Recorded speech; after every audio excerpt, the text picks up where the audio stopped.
अभी आपने सोचा है कि इलाज के दौरान अगर किसी अस्पताल में किसी परिजन या पीड़िता की अगर मौत हो जाती है तो उसके बदले क्या मिलता है? उसके बदले मिलता है लाठी का मार, उसके बदले मिलता है गोली से उड़ा देने की धमकी। अरे भाई, जिसका पत्नी मरा उसका पति के ऊपर, मेरे मामा के ऊपर लाठीचार्ज किया है लोग, और भी मेरा घर का जितना फैमिली था सबके ऊपर लाठीचार्ज कर दिया हॉस्पिटल वाला किया।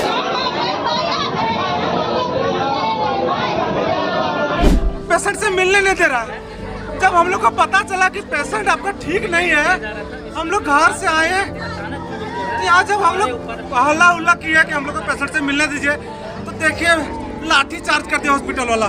देखिए मेरा हाथ का हालत देखिए, मेरा कंधा में देख लिया होगा। किया है। आप सोच सकते हैं कि एक अस्पताल संचालक के द्वारा मारपीट कर देना और गोली से उड़ा देने की धमकी देना, ये कितना कहां तक सच्चाई है? सुभाष यादव हमको बोलता है, अरे बाबू ज्यादा बोला अगर गाड़ में गोली मार देंगे। इसका मतलब पिस्तौल भी रखा है। कभी आपने सोचा है कि इलाज के दौरान अगर किसी अस्पताल में किसी परिजन या पीड़िता की अगर मौत हो जाती है तो उसके बदले क्या मिलता है? उसके बदले मिलता है लाठी का मार, उसके बदले मिलता है की धमकी। ऐसा ही मामला आज गिरिडीह जिले के गिरिडीह शहरी क्षेत्र के विश्वनाथ नर्सिंग होम से निकल करके आ रहा है। एक महिला का बच्चेदानी का ऑपरेशन होता है, जिस दौरान कल सुबह उनके परिजन मिलना चाहते हैं अपने पीड़िता महिला से जिनका ऑपरेशन होता है, लेकिन वहां के डॉक्टर उनसे मिलने के लिए देने से इनकार करते हैं। बोलते हैं 10 बजे के बाद आप लोगों को मिलने के लिए दिया जाएगा, जिसके बाद परिजन रुक जाते हैं। फिर थोड़ा लेट होते ही फिर वो मिलने के लिए चाहते हैं, फिर उनको मिलने के लिए नहीं दिया जाता है, लेकिन वो फिर जबरदस्ती घुस जाते हैं और देखते हैं कि वहां पर महिला की मौत हो गई है। उसके बाद अफरा दफरी मच जाता है अस्पताल में, जिसके बाद परिजन रोते हैं, डॉक्टर पर लापरवाही का आरोप लगाते हैं, लेकिन उसके बदले वहां के स्टाफ के द्वारा, वहां के डॉक्टरों के द्वारा लाठी से जिस महिला की मौत होती है उनके पति के साथ मारपीट कर दिया जाता है, और वहां पर उनके साथ में जो भी पीड़ित परिजन होते हैं उनके साथ भी मारपीट कर दिया जाता है। यह हम नहीं कह रहे हैं, ये खुद पीड़िता खुद कह रहे हैं। आप साफ तौर पे सुन सकते हैं और देख सकते हैं। पहले आप इस वीडियो को देख लीजिए, फिर आगे हम इसकी कहानी बताएंगे। कल और आज सुबह से जब कोई गार्जियन मुलाकात करने खोज रहा था, कोई पेशेंट से मिलने नहीं दे रहा है।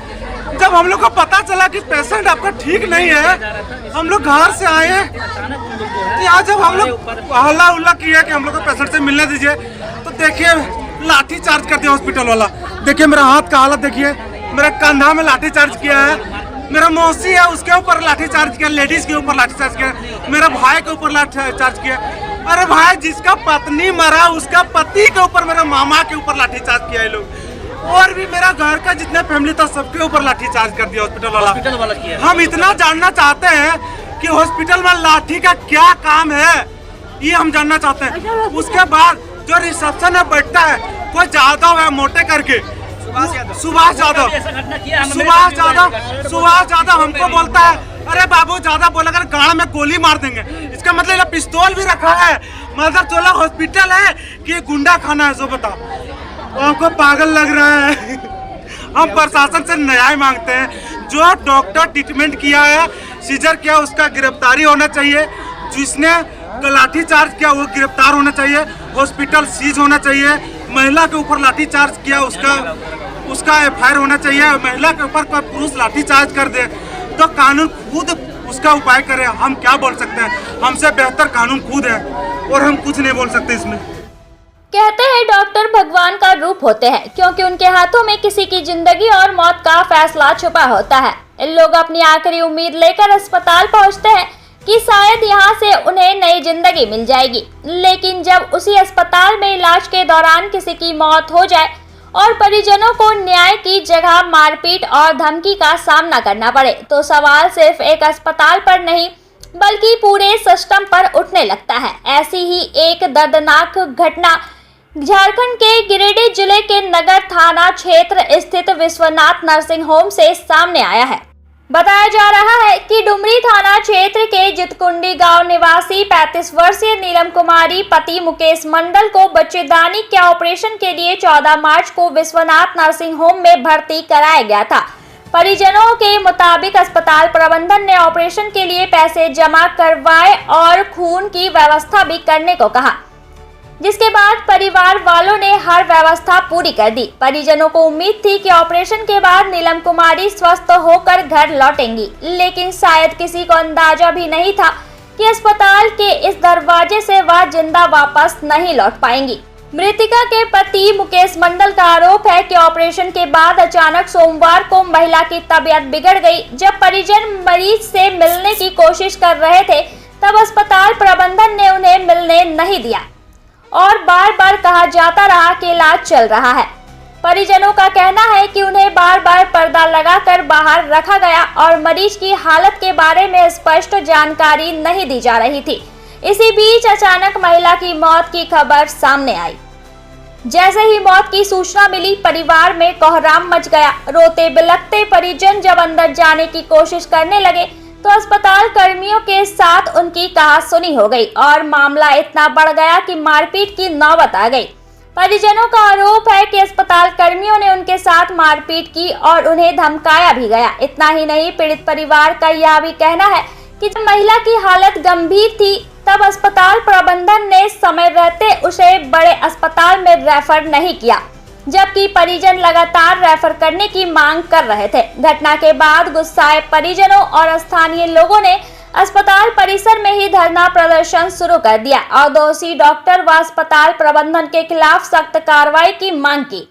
मामले की सूचना मिलते ही डीएसपी नीरज सिंह, नगर थाना प्रभारी रतन कुमार सिंह और इंस्पेक्टर मंटू कुमार पुलिस बल के साथ मौके पर पहुंचे और किसी तरह स्थिति को नियंत्रित किया। फिलहाल पुलिस पूरे मामले की जांच में जुटी हुई है। इस पूरे मामले की सच्चाई जानने के लिए जब नंबर 1 न्यूज के स्थानीय संवाददाता नवीन कुमार विश्वनाथ नर्सिंग होम पहुंचे और डॉक्टर से बात करने की कोशिश की, तो अस्पताल कर्मियों ने फोन पर डॉक्टर एसके दुकानिया से बात करवाई। फोन पर डॉक्टर ने कहा कि उनकी तबीयत खराब है और वे 2 दिन बाद बात करेंगे। हालांकि सवाल यह है कि जब एक महिला की मौत हो चुकी है और परिजन न्याय की मांग कर रहे हैं, तो क्या 2 दिन का इंतजार इस मामले की सच्चाई को सामने लाने के लिए सही है? नंबर 1 न्यूज इस मामले को गंभीरता से उठा रहा है। अगर अस्पताल प्रबंधन या डॉक्टर अपना पक्ष रखना चाहते हैं तो उनके बयान को भी प्रमुखता से दिखाया जाएगा। फिलहाल यह रिपोर्ट पीड़ित पक्ष के मौखिक बयान के आधार पर तैयार की गई है, लेकिन अब सबसे बड़ा सवाल यह है कि अगर इलाज के दौरान लापरवाही से किसी की जान चली जाती है तो क्या पीड़ित परिवार को न्याय मिलेगा या फिर यह मामला भी अन्य मामलों की तरह समय के साथ दबकर रह जाएगा? आपने देख लिया होगा। आप सोच सकते हैं कि एक अस्पताल संचालक के द्वारा मारपीट कर देना और गोली से देने की धमकी देना, ये कितना कहां तक सच्चाई है। कहीं ना कहीं डॉक्टर को एक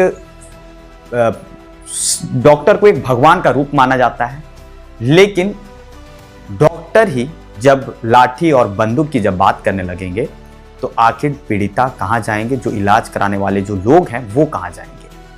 इस मामले को लेकर के फिलहाल राजनीतिक भी तेज हो चुकी है और वहां पर शाम तक लगभग 10 बजे तक वहां पर भीड़ भी था। लोग धरना पे बैठे हुए थे, मुआवजा की भी मांग कर रहे थे। हालांकि अब तक क्या कुछ इस मामले में क्या चीज को लेकर के आखिर मारपीट किया गया था या फिर नहीं किया गया था, इस मामले को लेकर के हम फिलहाल विश्वनाथ नर्सिंग होम के जो डॉक्टर हैं उनसे हम बात करेंगे और जानेंगे वो क्या कुछ कहते हैं। लेकिन फिलहाल जितना भी आरोप लगाया जा रहा है और जो भी चीजों को कहा जा रहा है, फिलहाल मौखिक बयान के आधार पर हम इस खबर को दिखा रहे हैं और कहीं ना कहीं प्रशासन को इस पर उचित कानूनी कार्रवाई करने की आवश्यकता है, क्योंकि लगातार अगर देखा जाता है कि हाल ही के दिन में कुछ महीने पूर्व भी इस तरह का घटना उसी अस्पताल से आया था, विश्वनाथ नर्सिंग होम से, कि एक व्यक्ति की मौत हो गई थी, चीख रहे थे और गेट के बाहर में धरना पे बैठ गए थे, क्योंकि लगातार उस अस्पताल का लगातार शिकायतें आ रही है और लगातार मौत भी होती है। तो कहीं ना कहीं प्रशासन को जांच करने की आवश्यकता है। कहीं ना कहीं ये सिस्टम पर भी एक सवाल खड़ा करता है।